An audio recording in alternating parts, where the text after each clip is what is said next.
Going to go to the foreign press now. Time for the paper review. Elena's with us here in the studio. The big Euro summit, of course, coming up later today, and the papers are full of it, aren't they?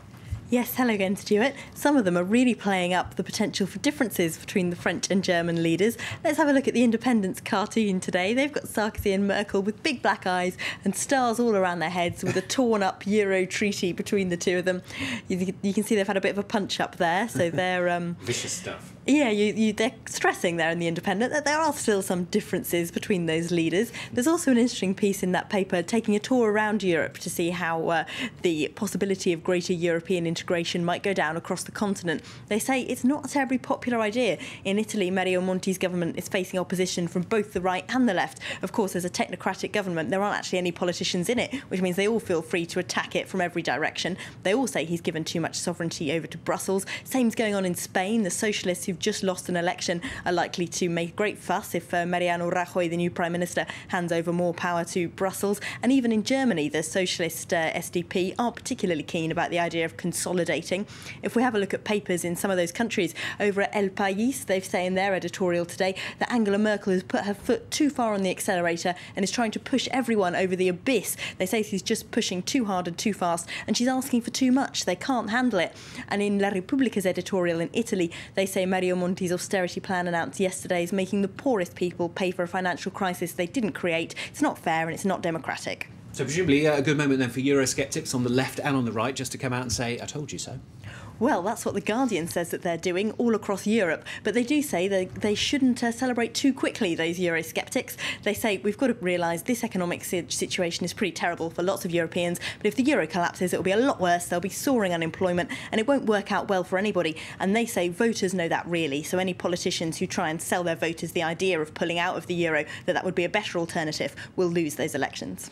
Now, we've got a big international conference on Afghanistan. It's opening today in Bonn, and I'm sure the papers have a lot to say about that.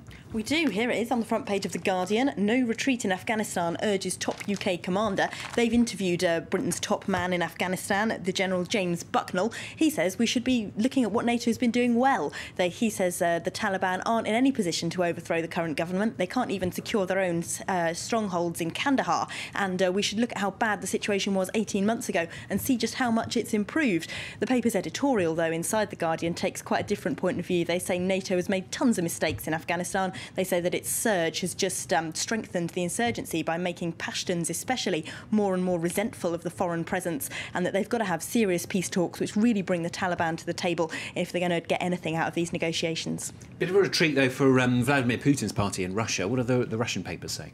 Well, look at this cartoon in the English language paper, the Moscow Times. You've got people there blindfolded and tied up, and the one person who isn't blindfolded is gagged. Now, that person is meant to be an electoral observer, and the article there is about how they've cracked down on electoral observing groups. There's one group there called Golos in Russia, whose job it is to try and check that that vote was fair and transparent.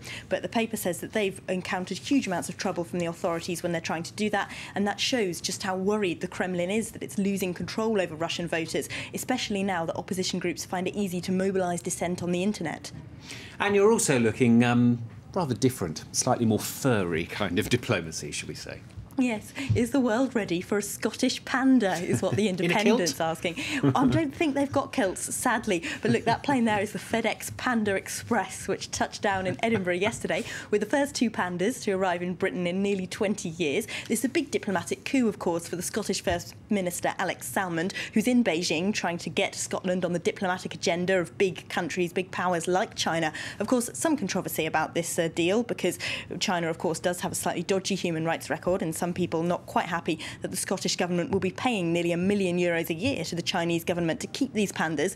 But I think Edinburgh Zoo will certainly conclude it's probably worth it. They had crowds of school children waiting for hours just to get a glimpse of those pandas getting off that plane yesterday. Cute stuff. I was just looking at the pandas. Their eyes are as black as Merkel and Sarkozy's were in the top cartoon, though, aren't they? Yeah. Very beautiful. All right, Elena, thanks very much. There you go. There they are. Sarkozy and Merkel. You know what I mean. All right, Elena, thanks very much. That's Elena with the international papers here on France 24.